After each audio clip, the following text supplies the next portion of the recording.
Bonjour, c'est Monsieur Doumbouya, votre professeur de biophysique. Aujourd'hui, dans cette vidéo, nous allons toujours continuer l'optique géométrique et maintenant, nous allons voir un système optique. Donc, un système optique, c'est un ensemble de milieux transparents, homogènes et isotropes, séparés par des surfaces réfractantes. Donc, ces surfaces réfractantes, on les appelle des dioptres. Ou bien, on a des surfaces réfléchissantes. Dans ce cas, on parlera de miroirs. Maintenant, pour les systèmes optiques, on peut trouver ces trois. On a un système dioptrique. Donc, un système dioptrique, c'est un système qui comporte uniquement des dioptres. Un système catoptrique, donc c'est un système qui comporte uniquement des miroirs. Par contre, quand on parle de système catadioptrique, donc c'est un système qui comporte des dioptres et des miroirs. Et maintenant, pour un système optique, donc un système est dit centré s'il existe un axe de symétrie appelé axe optique. Donc cette expression, donc axe optique, c'est quelque chose que vous devez retenir parce que au fur et à mesure qu'on va avancer dans ce chapitre, nous allons en parler énormément. Regardez si on nous donne un système optique. Donc moi je peux faire ceci. Donc c'est un système optique, donc je vais mettre SO pour système optique. Donc là, je peux mettre E, c'est la face d'entrée du système optique. Et là, j'ai S, c'est la face de sortie du système optique. Maintenant, pour ce système optique, tant qu'on est à gauche du système optique, cette partie est appelée espace objet réel. À droite, on aura espace image réel. Donc, tant que l'objet est à gauche, l'objet est réel. Et si l'image est à droite, l'image est réelle. À gauche, toujours, je peux mettre espace. Donc là, espace, image virtuelle. Donc, si l'image est à gauche, donc l'image est virtuelle. Et là, j'ai espace, objet virtuel. Donc là aussi pareil. Tant que l'objet se trouve à droite, on aura un objet virtuel. Et maintenant, je vais effacer le tableau et continuer. Maintenant, regardez pour la représentation d'un objet réel et aussi pour la représentation d'un objet virtuel. Donc ici, on a notre système optique. Vous voyez l'objet réel, donc c'est ça que l'on obtient. Et si l'objet se trouve à droite, on aura un objet virtuel. Donc là, vous voyez avec les pointillés. Donc si vous voyez les pointillés, donc cela veut dire que ce qu'on a, c'est virtuel. Et c'est la même chose pour l'image. Donc l'image est à droite. Donc là, on a un trait plein. Donc l'image est à droite. Donc l'image est réelle. Et si l'image est à gauche, donc l'image sera virtuelle. Maintenant, nous allons voir un dioptre plan. Donc là, je rappelle, un dioptre, c'est l'interface qui sépare deux milieux qui n'ont pas le même indice de réfraction. Donc ici, j'ai milieu 1, donc son indice de réfraction c'est N1. Milieu 2, l'indice de réfraction N2. Donc, et là, on monte le sens de la lumière. Donc la lumière se déplace donc, du milieu 1 vers le milieu 2. Donc ici, nous avons représenté le dioptre de façon horizontale. On peut aussi représenter ce même dioptre de façon verticale. Donc toujours milieu 1, milieu 2, sens de la lumière. Maintenant, si on veut trouver l'image d'un point par rapport à un dioptre plan, regardez ici, j'ai un dioptre plan. Cette droite, c'est l'axe optique. Donc, on a l'axe optique. Maintenant, nous allons déterminer l'image. Donc, ici, j'ai la normale. Donc, l'intersection entre normale et dioptre, je l'appelle I. Et l'intersection entre l'axe optique et le dioptre, donc je l'appelle H.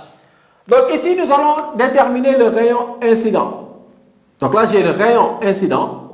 Ce rayon incident va former un angle I1 avec la normale. Donc ici, j'ai le rayon, j'ai l'angle I1. Maintenant, je peux déterminer le rayon réfracté. Donc ici, j'ai I2. Bon là, je considère que dans ce milieu, par exemple, là, j'ai le sens de la lumière. Donc là, j'ai N1 et N2. Donc, je considère que N1 est inférieur à N2. Donc, si N1 est inférieur à N2, le rayon réfractaire va se rapprocher de la normale. Maintenant, pour déterminer l'image, qu'est-ce qu'on fait? C'est ce rayon réfracté qu'on va prolonger. Regardez ici, je prolonge le rayon réfracté. Donc, exemple, ce point d'intersection avec l'axe optique, c'est ce qui nous donne A'. Donc, l'image de A, donc par rapport au dioptre. Donc, ici, regardez cet angle. On a I2. Donc, c'est l'angle formé entre le rayon réfracté et la normale. Ce même angle I2 est retrouvé là. Pourquoi? Parce que ces deux angles sont opposés par le sommet. Donc, deux angles opposés par le sommet ont la même mesure. Bon, ici, je peux montrer aussi que I1 est retrouvé là. Pourquoi? Parce que I1 et les deux sont alternes internes. Donc, pourquoi les deux droites sont parallèles? Donc, si deux angles sont alternes internes et que les droites sont parallèles, donc ces deux angles auront la même mesure. Ce même angle I2 aussi est retrouvé là. Donc, nous, c'est ça que l'on obtient. Maintenant, on peut montrer une relation. Comme par exemple, soit je peux déterminer directement la relation de conjugaison. Donc, la relation de conjugaison ou formule de conjugaison. Donc, si on a un dioptre plan.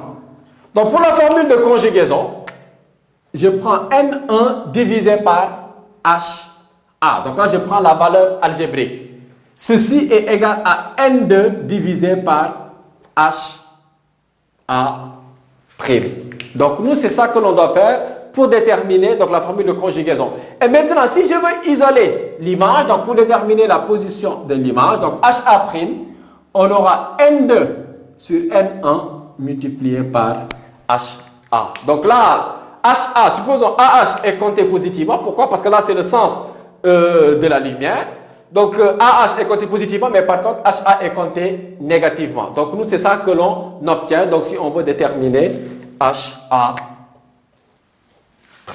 Maintenant, pour cet exemple, c'est la même chose. Cette fois-ci, nous avons un objet AB qui est perpendiculaire à l'axe optique. Et là, si on nous demande de déterminer l'image de AB par rapport au dioptre, donc là, je vais déterminer l'image de A. Donc, l'image de A sera A'. Donc là, j'ai le rayon incident. Et le rayon incident forme un angle. Comme par exemple, cet angle, c'est l'angle I1.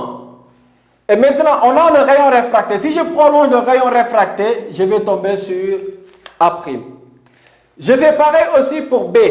Donc là, j'ai rayon incident, rayon réfracté.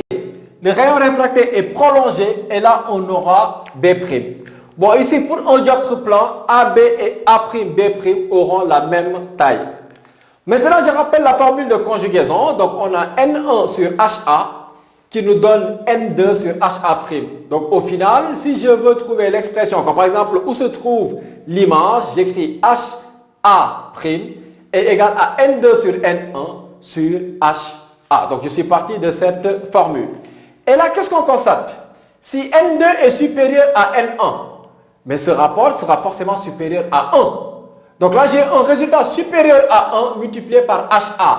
Dans ce cas, HA' sera supérieur à HA. Donc là, c'est ce que j'ai écrit. Donc si N2 est supérieur à N1, donc HA' sera supérieur à HA. Donc dans ce cas, l'image est plus éloignée du dioptre plan que l'objet. Maintenant, si N2 est inférieur, dans ce cas, ce rapport sera inférieur à 1. Donc, puisque le rapport est inférieur à 1, HA' sera inférieur à HA. Et dans ce cas, on dira que l'image est plus proche du dioptre plan que de l'objet. Maintenant, on peut déterminer le grandissement. Donc, si on a un grandissement d'un dioptre plan.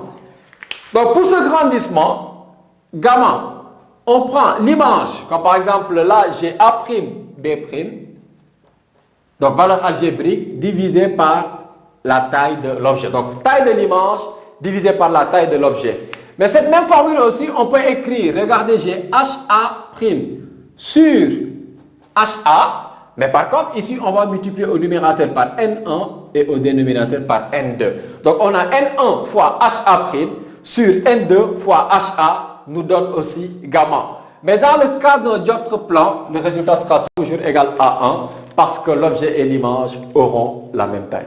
Maintenant, nous allons voir cet exemple. Une personne placée au-dessus de la surface de l'eau regarde un poisson situé à 50 cm de la surface, avec une inclinaison I2 par rapport à la normale à la surface. Donc, où se situe l'image du poisson quand la personne est placée au-dessus? Donc là, on dit que I2 est à peu près égal à 0. Regardez ici, c'est le milieu 1, on a de l'eau, et le milieu 2, c'est l'air. L'observateur est là, regarde ce poisson. Donc, ce poisson se trouve à 50 cm de cette surface, comme par exemple ici, du diop. Donc là, AH est égal à 50 cm. Donc, nous, ce qu'on veut savoir, c'est trouver la position de l'image, donc c'est-à-dire HA'. Pour cela, on peut appliquer directement la formule de conjugaison. On sait que N1 sur HA est égal à N2 sur HA'. Et là, je peux écrire donc HA' est égal à N2 sur N1 multiplié par HA. Donc attention, ici N1 c'est l'indice de réfraction de l'eau. Mais N2 c'est l'air, donc l'indice de réfraction n'est pas donné, donc c'est 1. Ici on a HA' égale 1 sur 4 tiers multiplié par HA.